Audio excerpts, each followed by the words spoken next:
할렐루야. 9월 14일 데일리 가정예배 그리고 월요일 새벽 예배에 오신 성도님들을 환영합니다. 오늘도 온라인을 통해서 하나님의 은혜가 우리 성도님들의 삶의 자리에 흘러가시게 되기를 축복합니다. 먼저 사도신경으로 우리의 신앙을 고백하겠습니다. 전능하사 천지를 만드신 하나님 아버지를 내가 믿사오며 그 외아들 우리 주 예수 그리스도를 믿사오니 이는 성령으로 잉태하사 동정녀 마리아에게 나시고 본디오 빌라도에게 고난을 받으사 십자가에 못 박혀 죽으시고 장사한 지 사흘 만에 죽은 자 가운데서 다시 살아나시며 하늘에 오르사 전능하신 하나님 우편에 앉아 계시다가 저리로서 산자와 죽은 자를 심판하러 오시리라. 성령을 믿사오며 거룩한 공회와 성도가 서로 교통하는 것과 죄를 사하여 주시는 것과 몸이 다시 사는 것과 영원히 사는 것을 믿사옵나이다. 아멘. 이 시간 우리 마음을 모아서 함께 하나님을 찬양하겠습니다.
오늘 우리에게 주시는 하나님의 말씀을 나누겠습니다. 창세기 44장 33절과 34절의 말씀입니다. 제가 봉독해 드리겠습니다. 이제 주의 종으로 그 아이를 대신하여 머물러 있어 내 주의 종이 되게 하시고 그 아이는 그의 형제들과 함께 올려 보내소서. 그 아이가 나와 함께 가지 아니하면 내가 어찌 내 아버지께로 올라갈 수 있으리이까. 두렵건대 제 해가 내 아버지에게 미침을 보리이다. 아멘. 우리는 계속해서 야곱의 가정의 이야기, 이제는 요셉에 초점을 맞춰서 그 이야기를 이어가고 있는데요. 다사다난했던 야곱의 가정의 이야기를 듣다 보면요, 이거 우리 집의 이야기 같은데? 라는 생각이 들면서 그 이야기 속에서 함께 울고 웃게 되는 경우가 많은 것 같습니다. 그러면서 한편으로는요, 궁금증도 생기게 되는데요. 오늘 본문 속에서도 한 가지 궁금증이 생기더라고요. 그게 뭐냐면 야곱이 너무나 끔찍하게 사랑했던 요셉이 죽은 줄만 알잖아요. 그리고 나서 자신이 사랑했던 라헬의 남은 유일한 아들 베냐민인데요. 야곱은 그 베냐민을 어떻게 대했을까라는 궁금증이 생겼습니다. 그러면서 생각해 보니까요, 아마도 야곱은요, 그 베냐민을 병적으로 집착하고 사랑하지 않았을까라는 생각이 들었습니다. 그래서 오늘 읽었던 본문 앞에 30절 말씀에 보니까요, 유다가 이렇게 이야기를 합니다. 아버지 야곱과 이 아이 베냐민인데요, 이 아이의 생명이 하나로 묶여 있다, 연결되어 있다라고 할 만큼 야곱이 베냐민을 생각하는 마음은 각별했을 것 같습니다. 그리고 그 모습을 보는 다른 형들의 마음은요, 요셉을 너무나 시기하고 질투해서 애굽에 팔아버렸는데 이제는 그 아버지가 베냐민에게 집착하는 모습을 보며 요셉에게 향했던 시기와 질투가 베냐민에게로 향하지 않았을까라는 생각을 해봅니다. 창세기 42장에 보니까요, 애굽에 미쳤던 그 가뭄, 흉년이요, 가나안 땅에도 미치게 되는데 가나안 땅에도 먹을 것이 없어지자 야곱이 다른 10 아들들을 다그칩니다. 야, 너희는 왜 서로 바라만 보고 있느냐? 우리가 굶어 죽게 되었는데 애굽에는 먹을 것이 있다고 하니 가서 사와라 라고 하면서 아들들을 다그쳐서 이집트로, 애굽으로 보내게 되는데요. 그때에 베냐민은 보내지 않습니다.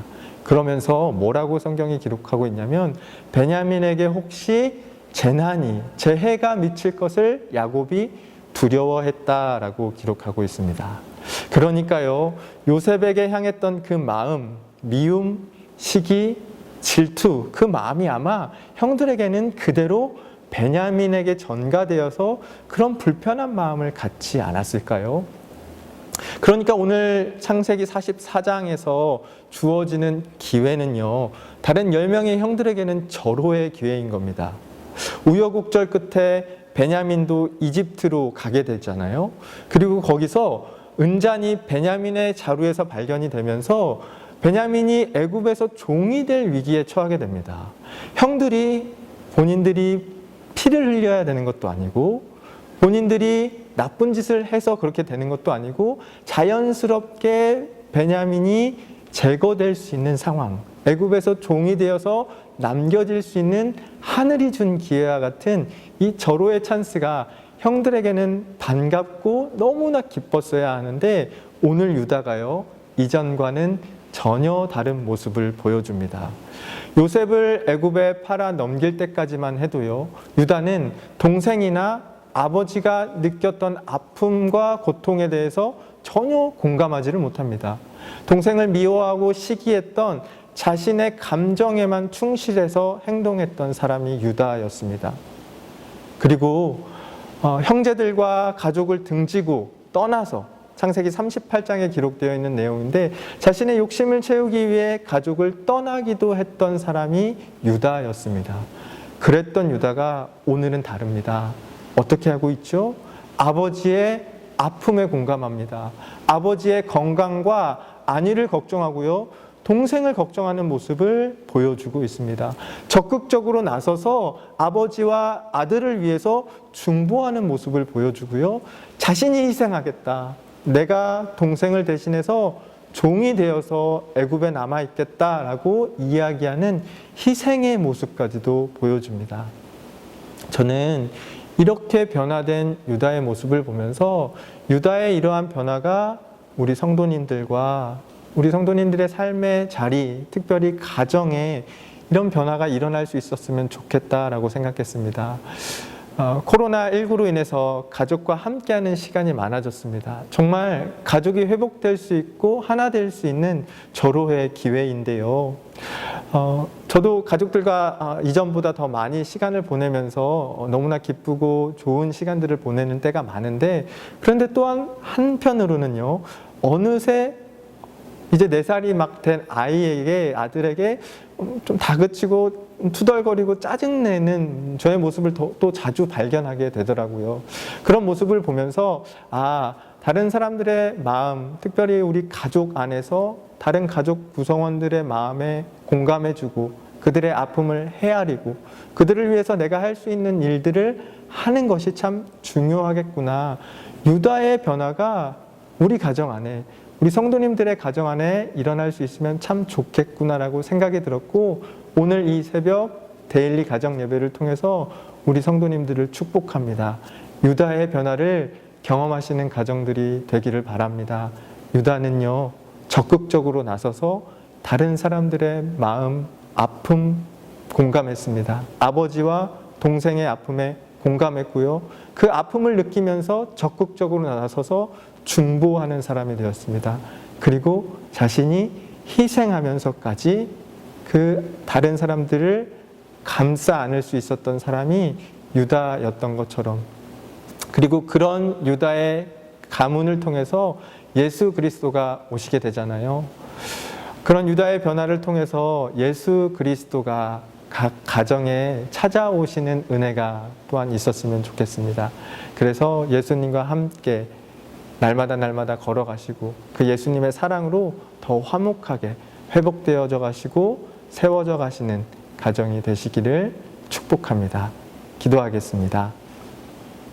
하나님, 오늘 성경 말씀을 통해서 우리 각 가정이 어떻게 세워져 가야 할지를 알려주시니 감사합니다. 유다의 변화가 경험되는 가정들이 되게 하옵소서. 서로의 마음에 공감하고 그 아픔을 함께 할 수 있는 사람들이 되게 하여 주시고, 다른 사람들의 아픔을 위해서 중보할 수 있는 중보자들로 세워 주옵소서.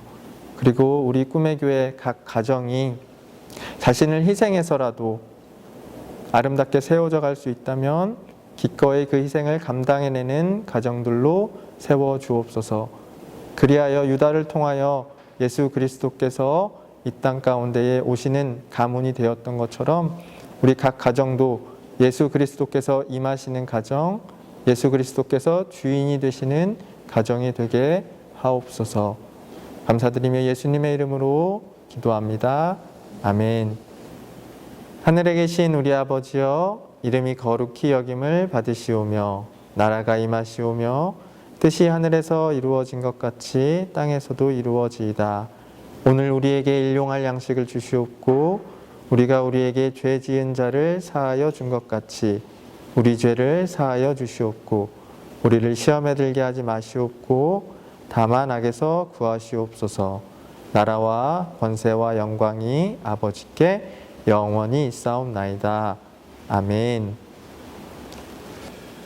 오늘은 각 가정에서 서로를 위해서 중보하는 시간을 가졌으면 좋겠습니다. 서로의 아픔에 대해서 공감하는 시간이 있으셨으면 좋겠고요. 그리고 그 아픔을 위해서 서로 기도하시고, 또 가정 안에서 내가 이러한 부분을 희생하겠다, 감당해내겠다, 또 그렇게 결단하시면서 함께 기도하시고, 특별히 나라와 민족을 위해서, 우리 교회를 위해서 깊이 하나님과 기도하시며 교제하는 시간이 되시기를 축복합니다. 기도하겠습니다.